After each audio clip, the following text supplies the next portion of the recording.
Welcome to RTI news. Mancherial జిల్లా Luxettipet municipality పరిధిలో కన్న తల్లిని ఇంటి నుంచి మానవత్వం కూడా మర్చిపోయి గెంటేసిన కొడుకు నిరంజన్ గత 2 రోజులుగా ఆరుబయటే ఉన్న తల్లి గురువారం సుభద్ర స్థానికులు తెలిపిన వివరాల ప్రకారం కొత్తపల్లి సుభద్రాదేవిని తన కొడుకు నిరంజన్ ఇంటి నుంచి వేరే ఇంట్లో అద్దెకు ఉంచాడు. గత సంవత్సర కాలంగా అద్దె డబ్బులు చెల్లించకపోవడంతో ఇంటి యజమాని బయటకు గెంటేసి తన ఇంటికి తాళం వేశాడు. తన కొడుకు కూతుళ్లు పట్టించుకోకుండా ఉండడంతో చాలా ఇబ్బందులు పడుతున్నానని తల్లి సుభద్రమ్మ ఆవేదన వ్యక్తం చేసింది. తనకు సుమారు 100 సంవత్సరాలుంటాయని ఈ సమయంలో తనకు తన పిల్లల సహాయం అవసరమన్నారు.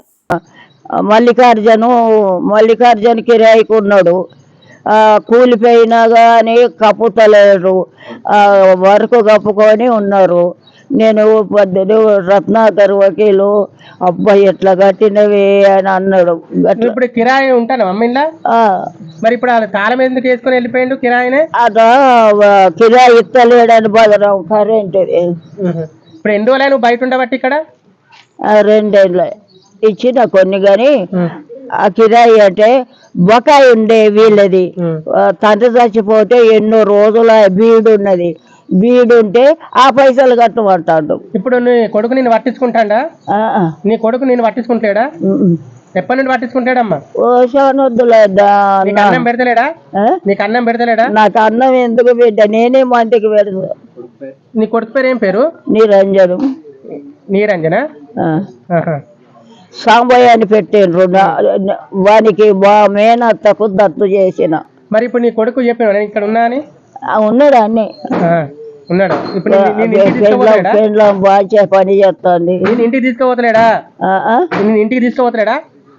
రోజు పోతాడు ఇట్లా, కానీ నిన్ను మాత్రం పట్టించుకుంటాడు. పిలుస్తా, ఫోన్ చేస్తా, లేపడు. ఇంతే నమ్మిగా? నీ బాధలు ఇంకేమైనా ఉన్నాయా?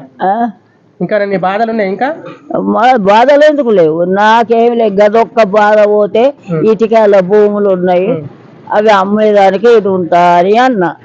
అంటే నా బిడ్డకు, పెద్ద బిడ్డకు 4 కొడుకులు, 1 బిడ్డ. అయితే ఓ కొడుకు అన్నాడు కదా, ఆయన పేరు మధు. అమ్మమ్మ ఎన్ని ఉండు అన్నాడు.